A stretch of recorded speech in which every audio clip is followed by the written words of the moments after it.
अस्सलाम वालेकुम जी, क्या हाल है? सभी ठीक है? आपका भाई मियाँ से अर्ज कर रहा हूँ, रोमानिया बुखारेस्ट से। तो इस वक्त मैं काम से घर जा रहा हूँ। देख लें, हालत कुछ ऐसी है, अभी दिखाते हैं आपको। देखें जी, तो जमी हुई है ये दाढ़ी, देखें नहीं उतर रही, मुझे हैं।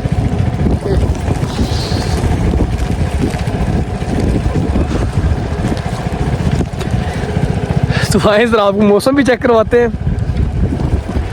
और मैं काम से भी घर जा रहा हूँ, इंशाल्लाह पहुँच जाऊँगा तकरीबन घंटे तक।